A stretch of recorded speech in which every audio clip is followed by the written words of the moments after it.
ทางนกขมิ้นเจ้ามาทิ้งถิ่น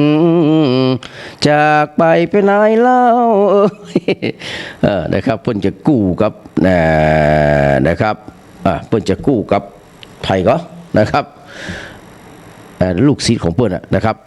ก็คืออาจารย์พีระตรีบุภานะครับอาจารย์พีระตรีบุภานี่แต่งเพลงให้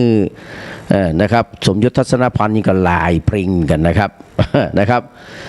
ก็จากคนที่อยู่บ้านมาได้นะเพราะว่าป้อมีเมียใหม่นะ เมียใหม่บ่ชอบเวลาที่ทางด้าน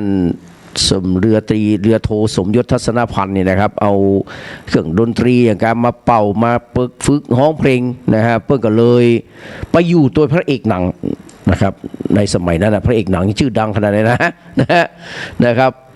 ไปอยู่โดยนะครับถือว่าเป็นป่อคนที่สองเป็นครูบาอาจารย์ตัวนะครับเพื่อก็อันนั้นก็รับเลี้ยงดูนะครับรับเลี้ยงดูจนสมยศทัศนพันธ์ได้เข้าสู่วงการนะครับแล้วก็เป็นนักร้องนะครับที่เป็นแยกออกมาแล้วว่าแต่ก่อนเพื่อบอกว่าเป็นลูกกรุงนะแต่ว่าเพื่อจัดประเภทเป็นประเภทลูกกรุงแล้วก็ได้รางวัลเสาแผ่นเสียงทองคำพระราชทานเพลงแรกช่อที่ปรวงทองนะฮะ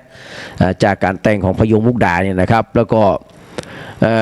คนที่สองนะครับก็คือทูลทองใจนี้ได้2 สมัยซ้อนนะครับจากเพลงนางรองนะครับแล้วก็ให้หลายๆคนหลายๆท่านต่อจากนั้นมาเรื่อยๆนะครับสมทบทัศนพันธ์นี่ก็ประมาณปี2527-28ได้พิธีเพิ่นถึงแก่กรรมนะลูกสาวของพลเพื่อนก็คือกรองทองทัศนพันธ์ที่เคยอยู่ร่วมกับวง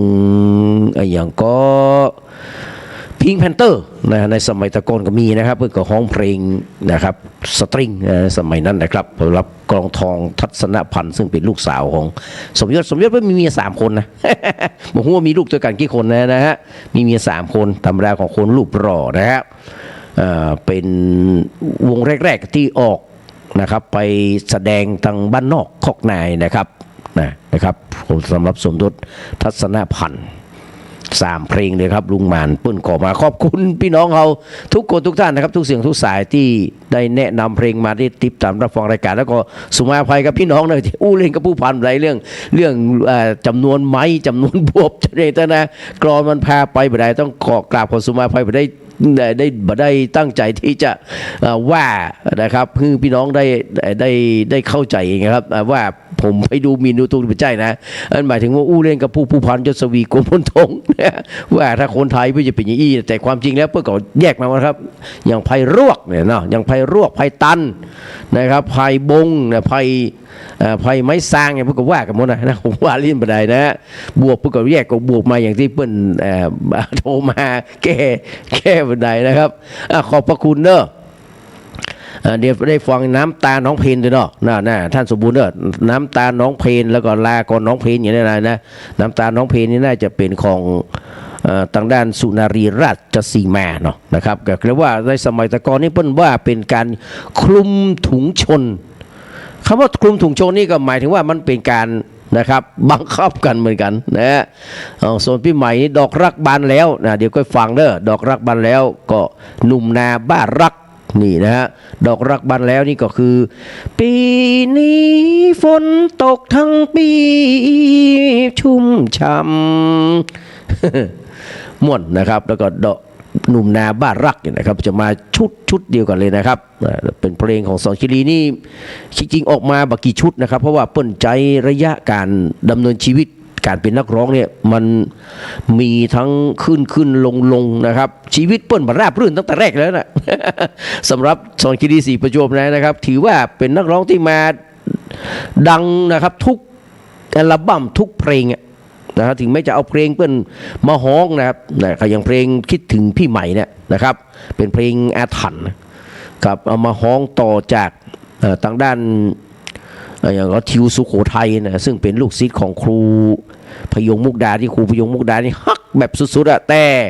คนเฮาฮักกันจะใดนะครับมันก็มีปัญหาระหองระแหงกันอยู่ดีนะฮะคือฮักแต่บ้านผสมหวัง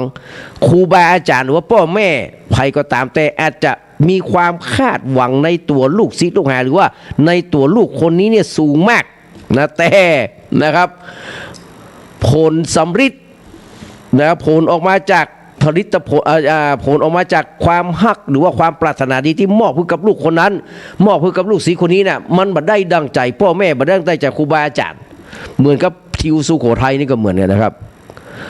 อาจารย์ที่ผมอาจารย์พยงมุกดาเนี่ยเพื่อนแต่งเพลงชื่อเจ้าปลิวคือ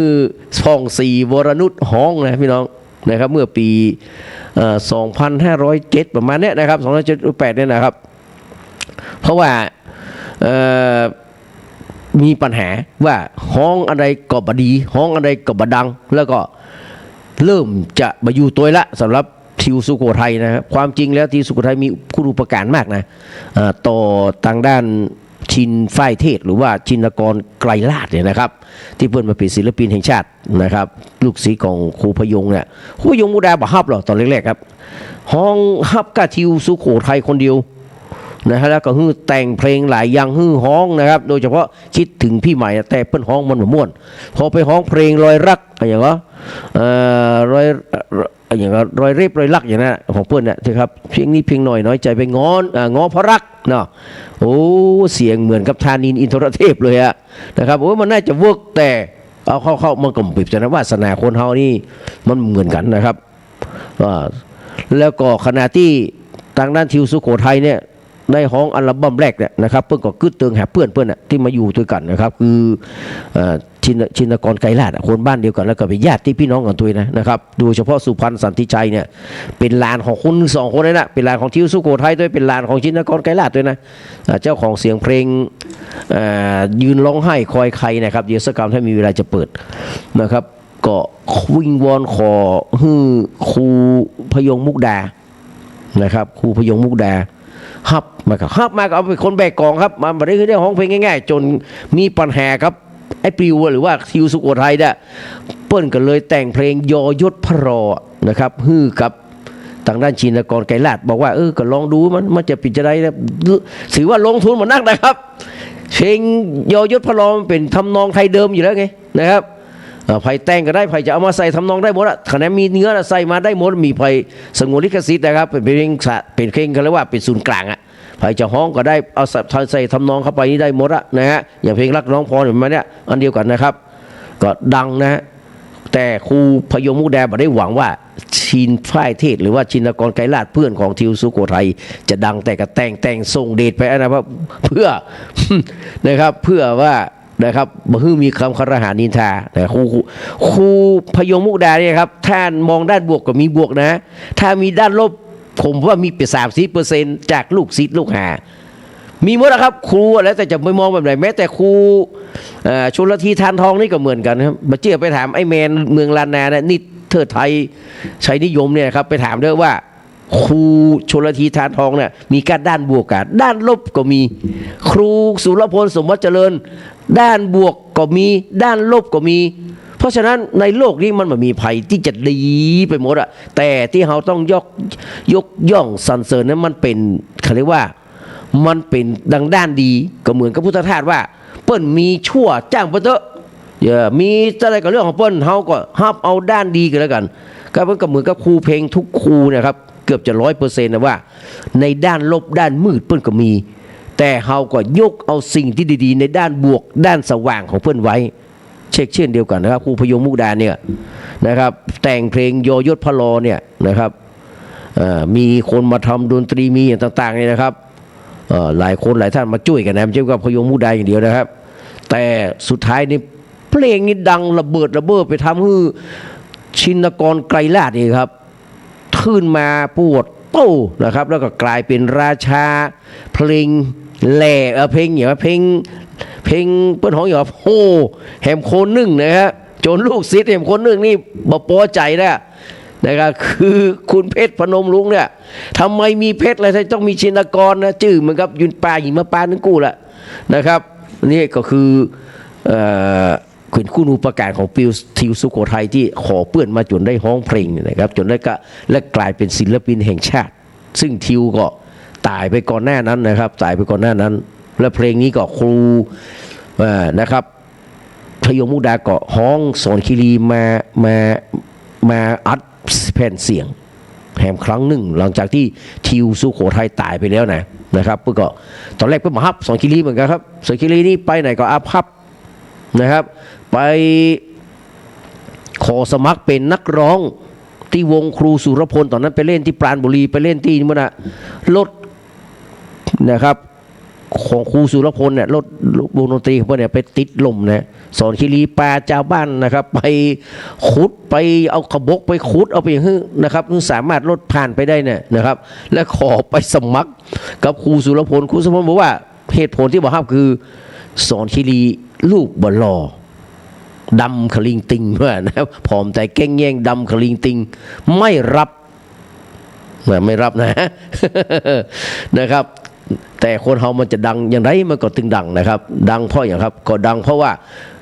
มีระดับผู้ว่าอย่างต่างๆเพื่อส่งเสริมนะครับเพื่อนฟังสอนคีรีโอ้ม่วนนะครับความจริงต้นเขาเรียกว่าไอดอลนะครับต้นฉบับหรือไอดอลหรือว่าคนที่เป็นรูปแบบนะครับของสอนคีรีเนี่ยนะครับไผ่บะล่ำฮูเปิ้นชอบพนมนพพรอายุเล่าไล่ลาวเขาเดียวนะพนมนพพรอาจจะหนุ่มกว่าแต่ว่าพนมนพพรมันดังก่อนนะครับเปิ้นก็เลยตั้งชื่อว่าพนมน้อยของตัวเปิ้นนี่นะครับเปิ้นกับมาพนมน้อยก็คือมาจากพนมนพพรเนี่ยห้องเพลงนะครับห้องเพลงเป็นแนวทางของพนมนพพรนะครับแต่ว่าไม่ได้ปะกันตัวไหนกู้นี่นะครับแต่เพิ่นชอบนะครับแนวของพนมนพพรสุดท้ายนะครับมีคนสนับสนุนมาขอเพลงถึงมันไม่ได้เป็นลูกศิษย์ครูไพบูลย์บุตรขันธ์โดยตรงแต่ว่ามาขอเพลงในจังหวะที่ครูไพบูลย์บุตรขันธ์มีปัญหากับรุ่งเพชรแรมสิงห์นะครับเพื่อก็เลยฮืดเพลงตอนแรกปูจาก่อนนะครับเพลงละ500 บาทโอ้พศ2512-13 500 บาทนี่พี่น้องก็ไปคำนวณเองแล้วกันนะฮะ500 บาทในสมัยนั้นอ่ะไปปูจาเพลงครับจอรัฐวิภาตวัฒน์พลพรมแดนนี่ครับอยู่เนี่ยครับที่ปลาสอนคีรีเข้าไปหลายคนหลายท่านที่ปลาสอนคีรีเข้าไปหาครูพนมครูพยงมุกดาขอเพลงแม่ขาตาคมนะครับบุพเพสันนิวาสอย่างต่างๆนะครับจนโอ้โหนะครับดังนะด้วยฝีมือของร้อยโทเรือโทเนาะชาญชัยบัวบางสอนศิลปินแห่งชาติที่จะเป็นมือแอคคอร์เดียนนะครับเพลงบุพเพสันนิวาสเนี่ยแห่ง500 บาทจนทำให้สอนคีรีแจ้งเกิดแล้วก็เข้ามาไว้เป็นลูกศิษย์ของครูไพบูลย์บุตรขันธ์ลูกศิษย์ของครูพยงมุกดานะครับหลังจากที่เกิดปัญหาในการฆ่าหัวหน้าวงของตัวเก่านะฮะซึ่งก็ยังพิสูจน์ได้ว่าเป็นแท้นะครับเพราะว่าเพื่อสั่งว่าบริสุทธิ์ผุดผ่องแต่การตายของสอนคีรีเนี่ยมันก็มีเงื่อนงำนะครับก็เหมือนกันครับหลายคนนะท่านวงการนักร้องลูกทุ่งมักจะเป็นแบบนี้นะครับมาถึงยุคสังทองสีใสก็เช่นเดียวกันนะครับก็เป็นนักเลงพอตัวนะครับแล้วก็เกิดปัญหากับแห่งคนหลายๆคนนะครับสุดท้ายมีการครหานินทาว่าสังทองสีใสมีส่วนร่วมในการยิงนะครับสุริยันส่องแสงนะเจ้าของเสียงเพลงร้องเรือหารักเนี่ยนะครับเป็นคนแรกเนี่ยที่เพิ่นฮ้องเนี่ยจนยอดรักเอามาฮ้องแล้วดังนะครับพอทนดังเพราะอย่างครับในสมัยนั้นนี่เพิ่นบอกว่าเพลงร้องเรือหารักความจริงจะต้องดังเหมือนกันแต่มันไปเติกเพลงวันนี้สวยกว่าเมื่อวานเนี่ยมันเป็นเพลงจังหวะม่วนมันเป็นจังหวะม่วนมันเป็นจังหวะสนุกสนานรวดเร็วกว่าเพลงมันจ้านะฮะเพลงของมันมาภูมิพร้อมเดียวกันครับมันก็เลยทำให้เพลงวันนี้สวยกว่าเมื่อวานเนี่ยดังกว่านะฮะดังกว่าเพราะมันเป็นจังหวะม่วนคนเอาเต้นรำกันส่วนเพลงเนี่ยถามว่าเพลงไหนดังเมินครับมันก็สู้เพลงล่องเรือหารักนี่บ่ได้นะครับมันเมินกว่าเพราะมันเป็นเพลงจ้าครับเวลาเขาจะขอเพลงเนี่ยเขาแทบจะไม่ได้มีใครขอเพลงวันนี้สวยกว่าเมื่อวานนะแทบจะมีเลยจะชอบจะว่าจะเป็นร่องเรือหารักทั้งที่ต้นฉบับก็คือนะครับสุริยันส่องแสงกู้เคยกับของชลธีทานทองเนี่ยนะฮะแล้วก็ยอดรักสลักใจนำมาฮ้องถึง2 เพลงดังถึง2 เพลงถามว่าดังกว่าฮะดังกว่าเพราะว่ามาดังในยุคโลกมันสามารถเผยแพร่ได้นักนะครับไปได้กว้างไปไกลกว่าแต่ก่อนมันมีใช่ยังมีแค่วิทยุอย่างเดียวแต่มายุคหลังที่ยอดรักมาฮ้องมันมีหมดเลยเนี่ยนะครับมันก็เลยดังกว่าไงนะแต่คุณค่าของเพลงนั้นมีอยู่เต็มเปี่ยมตลอดเวลานะครับมาดูนะครับข่าวสารบ้านเมืองนะครับเร่งด่วนแหมสัก 2-3 ข่าวเดียวเขาก็เข้านะครับไปอยู่ใน ในข่าวที่อันนี้ครับมาดูว่าเส้นทางการเงินผิดปกตินะครับทางด้านบิ๊กเต่านะบิ๊กเต่าพบพิรุษวัดพระบาทน้ำพุลุยสอบเส้นทางการเงินย้อนหลัง20 ปีจีอดีตอาจถูกมองข้ามแต่ปัจจุบันเงินมหาศาลไหลไปหลายช่องทางเผยกรรมการของไอบีนะครับพระเจ้าห้องหมอห้องไปนะครับแต่ผมห้องไอบีนะฮะเป็นประโยชน์เป็นว่านะกรรมการของไอบีเป็นประโยชน์นะครับความจริงเริ่มปรากฏขึ้นเรื่อยๆนะครับในมหากาพย์ดราม่าเงินบริจาควัดพระบาทน้ำพุไอบีนะครับซึ่งเป็นแห่งประเด็นที่สะเทือนความเชื่อมั่นและความศรัทธาของคนไทยไปนักล่าสุดครับบิ๊กเต่าครับพลตำรวจตรีจรูญเกียรติปานแก้วรองผู้บัญชาการตำรวจสอบสวนกลางนะครับได้ตั้งโต๊ะแถลงความคืบหน้าหลังการประชุมเผยว่าจากการตรวจสอบเบื้องต้นพบความผิดปกติในการบริหารจัดการของวัดพระบาทน้ำพุแต่และการสอบสวนจะขยายผลครอบคลุมย้อนหลังไปถึง20 ปีไม่ได้จำกัดอยู่แค่กรณีของไอบีเท่านั้นการที่หลวงพ่อทำความดีเป็นเรื่องโรคเอดส์ก็เป็นส่วนหนึ่งอย่างที่ผมว่าเลยนะฮะแต่ภายหลังพอมียอดเงินมหาศาลนะครับไปหลายช่องทางเราก็ต้องกลับไปทบทวนข้อเท็จจริงมาประกอบว่าในช่วง10-20 ปีหลังมันเกิดอะไรอย่างขึ้นพ้องบิ๊กเต่ากล่าวส่วนความคืบหน้าของคดีไอบีนั้นนะครับได้ข้อมูลมาพอสมควรละและกรรมการของไอบีรวมถึงเลขานะครับที่เป็นไม่ยิงเนี่ยเนาะถือว่าเป็นประโยชน์ต่อรูปคดีเมื่อถามว่าคำการดังกล่าวส่อไปถึงการทุจริตภายในวัดหรือไม่บิ๊กเต่าตอบว่าถ้าเฮาวิเคราะห์จากพยานหลักฐานมันก็มีเมในข้อกฎหมายเนี่ยประกาศฟันธงแล้วพี่น้องแต่ยังบอกขอฟันธงว่าเป็นความผิดใดครับรองผู้บัญชาการตำรวจสอบสวนกลางกล่าวทิ้งท้ายเห็นว่าขณะนี้ยังไม่มีการออกหมายเรียกหรือหมายจับใดๆเพราะต้องการรวบรวมพยานหลักฐานให้สมบูรณ์แบบที่สุดเพื่อตอบสังคมในทุกคำถามแต่ยืนยันว่าคดีมีความคืบหน้าไปนักและขอเวลาให้เจ้าหน้าที่ทำงานแห่งประเมินในความจริงทั้งหมดจะปรากฏอย่างแน่นอน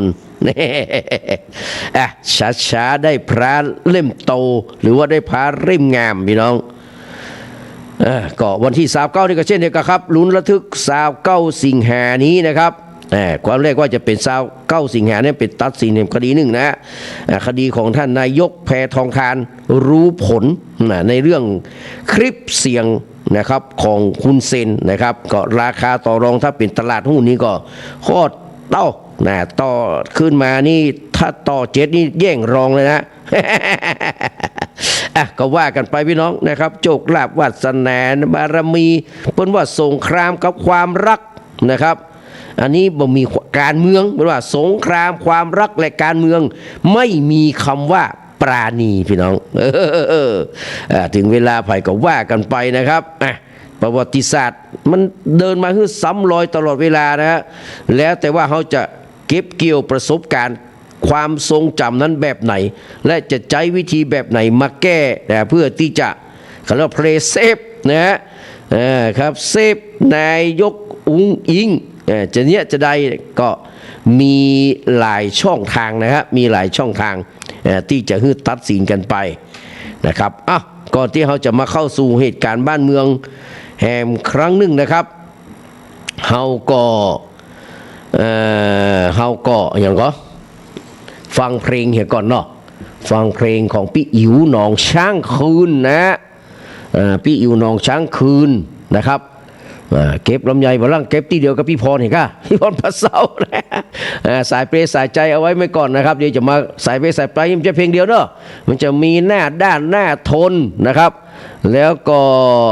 มีเพลงหน้าด้านหน้าทนแล้วก็แบ่งสมบัติเนอะจะให้พี่พรฟังครับนะ3 เพลงเช่นเดียวกันเนอะ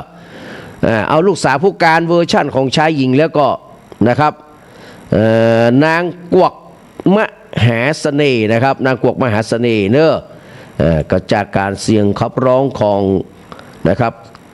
เขาเรียกว่าขวัญใจคนเก่าพี่เป้าคนเดิมครับรักษายันน้อยแต่ขอให้นานๆนี่นะครับลูกสาวผู้การนะครับชลธีทานทอง